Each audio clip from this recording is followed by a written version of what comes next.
करके। बिल्कुल, देखिए क्योंकि यही एक इस धार्मिक यात्रा की सबसे बड़ी खूबी है कि अलग अलग स्वरूप में कावड़ दिखाई देती है। कावड़ ही नहीं, लोगों की भक्ति और आस्था भी दिखाई देती है कि उनकी भक्ति और आस्था भोले बाबा में किस तरह से है। और शायद यही वजह है कि बाबा के प्रति आस्था दिखाने के लिए लोग अलग अलग जो तरीके हैं वो अपना रहे हैं। चाहे फिर वो नोटों की कावड़ लेकर या फिर बाहुबली कावड़ यहाँ पर लेकर आ रहे हैं या दूसरी कावड़े लेकर, लेकिन तरीके अलग अलग भले ही हो सकते हैं, लेकिन सभी का जो उद्देश्य है वो एक एम है, तो यही है कि बाबा को प्रसन्न कैसे किया जाए। क्योंकि मीलों लंबा सफर तय करके ये लोग आते हैं, तरीके अलग अपनाते हैं, लेकिन सभी का उद्देश्य यही है कि भोले बाबा को कैसे प्रसन्न किया जाए। हरिद्वार से तो गंगा जल लेकर, पवित्र कुंड से गंगा जल लेकर अपने अपने शिवालय पर लोग जाते हैं और वहाँ पर जो जलाभिषेक करते हैं शिवरात्रि के दिन, वो अगस्त को शिवरात्रि है, तब तक ये लोग सभी अपने अपने गंतव्य को पहुंचेंगे और वहां पर अपने भोले बाबा को प्रसन्न करने के लिए जलाभिषेक करेंगे। तो कह सकते हैं कि जिस समय हरिद्वार में इस तरह से पूरी तरह से भगवामय हो गया, हर कहीं बम बम के उद्घोष सुनाई दे रहे हैं, भोले बाबा के गाने यहाँ पर डीजे के माध्यम से बज रहे हैं। तो ये तमाम जो है वो एक तरह से हम कह सकते हैं कि जिस समय हरिद्वार एक तरह से होने के साथ साथ जो बम बम के उद्घोष है उनसे भी गुंजायमान है।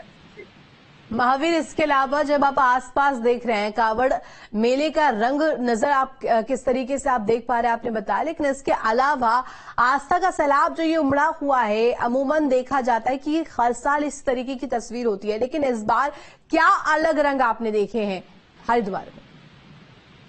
देखो, देखिए सबसे बड़ी बात यह है कि साल दर साल जो है कावड़ के स्वरूप में बहुत चेंजेस आ रहे हैं, परिवर्तन लगातार हो रहा है। अगर हम लोग पिछले सालों की बात करें तो नॉर्मल कावड़ यहाँ पर कावड़ लेकर लोग बहुत बड़ी संख्या में आते थे, लेकिन जैसे जैसे समय बढ़ता है, क्योंकि जिस समय हर किसी व्यक्ति के पास समय का अभाव है और यही शायद यही वजह है कि जिस समय सबसे ज्यादा जो ट्रेनिंग चल रहा है वो डाक कावड़ का है। हालांकि अभी ये दौर शुरू नहीं हुआ है डाक कावड़ का, क्योंकि जो कावड़ मेले का अंतिम चरण है तो डाक कावड़ का होगा। ठीक है, यानी कि बेहद ही खूबसूरत यहाँ पर कावड़ यात्रा चल रही है, लोगों को यहाँ पर बेहद खुशी भी हो रही है पहुंचकर, और इंतजाम भी कड़े तौर पर यहाँ पर किए गए। बहुत शुक्रिया आपका तमाम जानकारी साझा करने के लिए महावीर। और इसी के साथ बढ़ेंगे आगे। उत्तराखंड में कावड़ मेले के रंग, मंदिर में दिखा आस्था का सैलाब, वहीं बाबा भोले के दर पर भारी हुजूम भी नजर आया। नीलकंठ महादेव का भव्य नजारा देखने को मिला, मंदिर के बाहर भक्तों की कतार भी देखने को मिली है। कावड़ मेले के अलग अलग रंग नजर आए, कहीं बाहुबली कावड़, कहीं पैसों की नोटों की कावड़ नजर आई। इसके अलावा देखिए मंदिर में आस्था का सैलाब भी नजर आ रहा है। बाबा भोले के दर पर भारी हुजूम उमड़ा हुआ नजर आ रहा है। बाबा भोले के दर पर सभी पहुंचे हुए हैं और आस्था की यहाँ पर डुबकी लोग लगाते हुए भी नजर आए। अगर बात करें धर्मनगरी की तो वहां पर भी खूबसूरत छटा यहाँ पर कावड़ यात्रा को लेकर मिली है। और ये देखिए किस तरीके से हुजूम यहाँ पर उमड़ा हुआ है, लोगों की संख्या देखिए किस कदर कावड़ यात्रा में देखने को मिली है।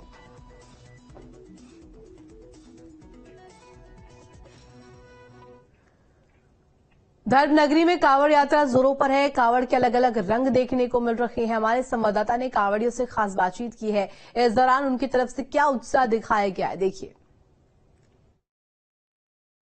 हरिद्वार में इस समय कावड़ मेला अपने पूरे चरम पर है और आप देख सकते हैं कि कावड़ मेले का ये हर की पौड़ी पर दृश्य है और रंग बिरंगे इस समय स्वरूप देखने को मिल रहा है। हर की पौड़ी एक तरह से पूरी भगवामय हो चुकी है और बम बम के नारों के साथ इस समय पूरा जो गंगा घाट है वो एक तरह से गुंजायमान है। और आप देख सकते हैं कि किस तरह से अलग अलग तरह की कावड़ है। यहाँ पर कलश वाली कावड़ है और ये रंग बिरंगी, इसको झूला कावड़ कहते हैं। कई तरह की कावड़ ले जाने की परंपरा है और इसके अलावा कई कुछ खड़ी कावड़ होती हैं, कुछ झूला कावड़ होती हैं। तो हम लोग कोशिश करते हैं इन्हीं से भक्तों से जानने की कि आखिर ये कौन सी कावड़ है। बोले आप कहाँ से आए हो?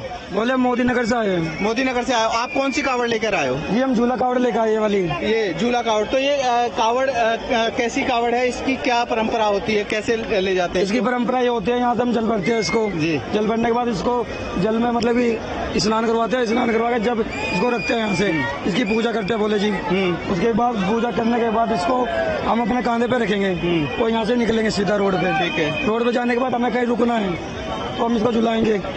झुलाने के बाद अगर कहीं रुकना होता है तो उस दौरान क्या करते हैं? उस दौरान ये करते हैं कि पहले इसको झुलाते हैं। कहीं देखते हैं साधन अच्छा साधन है, कैसा है क्या है, वहाँ इसको झुलाते हैं। देखिए इनको अलग तरह से डेकोरेट किया गया है और क्योंकि वो हमने इससे पहले देखी तो वो भी झूला कावड़ है। बोले आपसे बात करेंगे, ये भी झूला कावड़ है?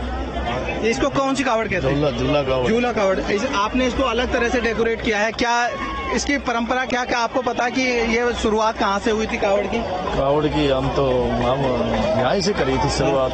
कितने साल हो गए आपको लाते? 12वीं साल है। कावड़ जी ये तो बहुत अलग है। हाँ, उस कावड़ में तो जी बहुत अलग है। तो कैसे आप दूसरी कावड़, खड़ी कावड़ या झूला कावड़ लाने के बजाय आप ये कलश कावड़ लेने आए, क्या विचार थे? इच्छा आज हमारी। इच्छा हमारी कलश की। अच्छा। हाँ। तो क्या होता है इसमें? ये कुछ तरह की कावड़ें थी, हालांकि और भी अलग अलग तरह की कावड़ है, क्योंकि अब सबसे ज्यादा जो प्रचलन में इस समय है वो डाक कावड़ है, क्योंकि समय का अभाव होते हुए उस डाक कावड़ का प्रचलन बहुत ज्यादा है। हालांकि जो रंग बिरंगी रंग हमने आपको दिखाए कावड़ के, तो उसमें ये 3 तरह की प्रमुख कावड़े हैं। न्यूज स्टेट के लिए हरिद्वार से महावीर नेगी।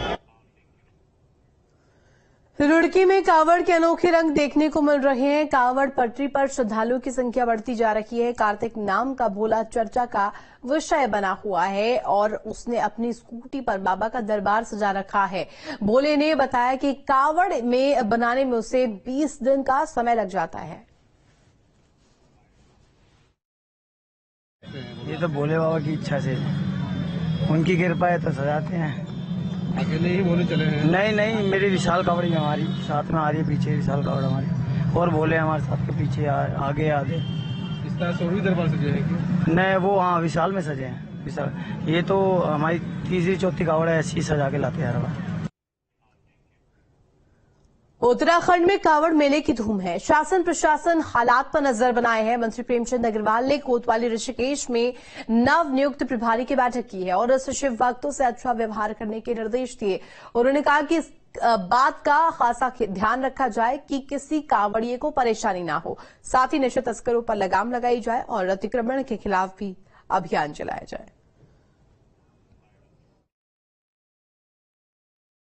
आज तक जो भी कावड़ यात्रा प्रारंभ हो गई है, उसमें हम लोग उन तमाम शिव भक्त कावड़ियों के साथ व्यवहार भी ठीक ठाक रखें, अच्छी तरह से उनसे बातचीत भी करें और उनके अंदर जो नगर में उनके वाहन को किस प्रकार से मैनेज करेंगे, कहाँ कहाँ हमने पार्किंग रखी है, उसके बारे में बातचीत की है। और उम्मीद कर रहा हूँ कि अभी जो नए हमारे कोतवाल आए हैं, उनके आने के बाद हमारे यहाँ बहुत से इस प्रकार का जो कानून व्यवस्था उसमें हमारे क्षेत्र को लाना है।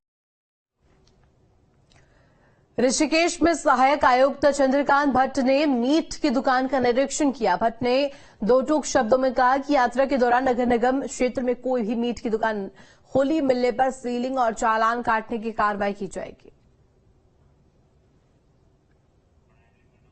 तो देखिए यहां पर साफ तौर पर सहायक नगर आयुक्त नगर निगम की तरफ से ये आदेश दिया गया। नियमों का पालन करना बेहद जरूरी है, अन्यथा इसको लेकर कार्रवाई की जाएगी। मीट की दुकान का निरीक्षण किया गया और साफ तौर पर कहा गया कि नियमों के विरुद्ध जाकर के यदि कोई भी इस समय के अंतराल के दौरान अगर मीट की दुकान खोलता है तो सीलिंग की कार्रवाई की जाएगी और आवश्यक यहां पर एक्शन लिया जाएगा।